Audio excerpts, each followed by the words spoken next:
Hello everyone and welcome to another UFC review, the first UFC review of 2017. And we head over to Phoenix, Arizona at the Talking Stick Resort Arena for a UFC Fight Night. Yair Rodriguez against the returning former 2 division champion and Hall of Famer, I believe he is now, BJ Penn. Bye. Also, if I'm right, I think this is BJ's first fight at featherweight, or at least the first fight I've seen him as a featherweight. After fighting at welterweight for so long and lightweight and starting at heavyweight bizarrely at the very start of his career, he's gone through a lot of weight divisions and going up against a really, really good young guy, like younger than me, in Yair Rodriguez by a couple of months. We're about the same age, but I think I'm older. But yeah, going against someone like him in a main event of the first card of the year is pretty big, so we're just going to talk about it right now. So the first fight is Tony Martin against Alex White. I'd never really seen either of these two fight. It was a really good way to start off the prelim card. From what I remember, Alex did want to have more striking exchanges, but Tony kept the clinch going, kept the wrestling going. He had a lot of ground pound moments. He had some really good ground pound moments, and he pretty much had the fight from the get-go. Despite White's best attempts at trying to strike, especially in the clinch, he was just outclassed in the area, and as a result, Tony won by unanimous decision. It was a decent way to start off the prelim card, so you really can't complain about it. And plus, two pretty good fighters. So yeah. Now we move on to the second fight of the prelim card. Alexei Olenek, who is a 65 veteran by the way, against Victor Pesta, and Olenek won surprisingly by an Ezekiel choke. It's very hard to describe it. It's kind of like getting a front rear naked choke while your opponent is mounting you. Sort of like that. It's very hard to explain, but it looks really cool. Apparently this is the 10th one that Alexei's pulled off, but the first one he's pulled off in the UFC, and the first Ezekiel choke in UFC history. And understandably, he won Performance of the Night for it, because no one had seen that before, neither had I. It's absolutely fantastic. I hope it's not another one-off thing like the Twister was. That was only shown once in 2011, and it's probably one of my favourite submissions ever, and we've never seen it since. Oh well, only so much you can do. So yeah, it was a really good performance from Olenek, who is still going despite being 39 and having over 60 fights under his belt. It's amazing. It really is. Next up is what was easily the fight of the night: Augusto Mendes against Frankie Saenz. Mendes won by split decision, but he did kind of deserve it after a really hard-fought fight. Both men were rocked like equally. There was a moment at the start of round 2 where Saenz did land a good right, then Mendes landed a check left hook that stunned Saenz. There was just a lot of action, and it was a fantastic fight. It was really good. Frankie sadly lost, as I mentioned, but he did a good job. He always does. He's always been kind of an underrated guy, and it's always fun to watch him fight. Especially considering he is in his mid-30s and he can still put on great fights like that. So obviously that goes to Mendes as well, who did a really good job himself. So really good showing from both guys. Really looking forward to seeing if Saenz can pick himself up from this. So. And the final fight of the prelim card is Drakkar Klose, which is just a cool sounding name, against Devin Powell. The first time these two have ever really fought in the UFC, Powell was actually discovered on Looking for a Fight, which I really need to catch up on. You people should watch it as well. It's a hilarious show, really good. But yeah, Dana White came across Powell during an episode of Looking for a Fight, basically seeing him, despite having his nose broken, he won that fight in the promotion he was in. Then he jumped to the UFC and didn't do so well against Drakkar Klose, which is just kind of an awesome name. Makes him sound a bit like a vampire. Yeah. He didn't really do a good job. Powell did land more strikes, but Klose kind of outclassed him everywhere else and was just doing much better work. So, kind of disappointed to see Powell lose like that, but he kept his head up. And he did a good enough job. Not good enough to win, but good enough to, earn some of my respect. And Klose did a good job as well. By the way, that's Klose with a K. Drakkarklose. Drakkar Klose. It sounds like the name of a fantasy character villain or something. It's just cool. I don't know why I like it so much. It's just a cool name. Next up was actually a pretty decent fight. We start on the main card now, obviously. The first one I mentioned were on the prelims, now we're on the main.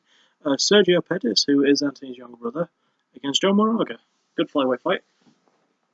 Oh, sorry, I had to grab my legs there. I don't remember a whole heap of this fight, to be honest. Pettis won by decision. It was a close fight from what I remember. Both of them did really, really well. I think Pettis won mostly with takedowns, though. He does have kind of the crazy, fluid creativity streak that Anthony does, just going with like spinning stuff right off the bat, just being kind of wacky in the octagon from time to time. Wacky in the octagon. That's a sentence where the words don't go together too well. English is fun. So yeah, Sergio did a good job. I look forward to seeing if Moraga can pick himself up, because every time I've seen Moraga, he's lost. Personally, I think I've reviewed an event where he has won, but most of the times I've seen him in the UFC, he's lost, so yeah, sorry. But yeah, Sergio did a good job, as did Moraga, despite not winning. Next up was Court McGee against Ben Killer B Saunders. I just like that nickname. Saunders won by split decision, and I kind of... I don't agree with it, really, personally. I mean, okay, Saunders didn't do a bad job. He did a good enough one. I just felt like Cole was pushing the pace a lot more and definitely landing more strikes and moving forward more. But he didn't get the win, sadly. Which is a shame, because I do like McGee. I feel like he's a very underrated fighter. Ever since winning that season of the Ultimate Fighter, and then his fight after that, he hasn't had a finish in over 6 years now. Because he won the season in the later half of 2010, went out in the near the start of 2017 still. So it's a weird thing. But I feel like, let me just get a bit closer here. I feel like Court can still, he can still pick himself up after this. He did a good enough job, but Ben won. Congrats to him. Not much else you can do, really. So let's move on. Yet again, another close fight. Okay, despite Ben Saunders being McGee by decision, this one in a split decision. I had to be something to drink now. This one in a split decision for Joe Lauzon, who beat Marcin Held. Marcin Held. Him. The Polish dude who we talked about before, because I remember the name. Despite the call for Lauzon winning by split decision, he disagreed with it immediately after when John Anik came in to talk to him about it.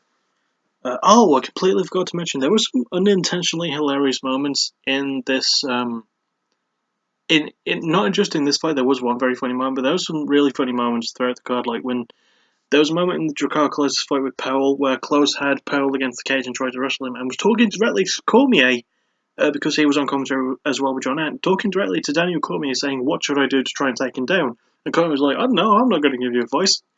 That was brilliant, but there was a moment in this fight between Held and Lauzon which takes cake. Held took Lauzon down and he lost his mouthpiece during an exchange. And Herb Dean, who was the ref, just sort of while Held was on top of Lauzon, he just said, "Alright," he just shoved the mouthpiece right back in his gob. I just found that so hilarious, I don't know why. There was other moments, the only other one I can remember is Tony Martin accidentally having his cup broken near the start of his fight with Alex White, but yeah, let's focus on the task at hand here. Lauzon against Held. Yeah, I do agree that Lauzon shouldn't have won. Even he agrees he shouldn't have won that. He felt like Held got screwed. A lot of people do. Held did do a lot more work, in my opinion. But Lauzon, there's only so much you can do. You can never leave it in the hands of the judges like that. So, it's not my call to make, sadly. And now we get to the main event of the evening: Yair Rodriguez against BJ Penn. And oh boy, was this a whitewash fight. Rodriguez won by early second round TKO, got himself performance of the night, and throughout the entire first round pretty much beat the shit out of Penn. Like, he was landing so many flashy techniques, so many kicks from everywhere, punches as well, but mostly the kicks.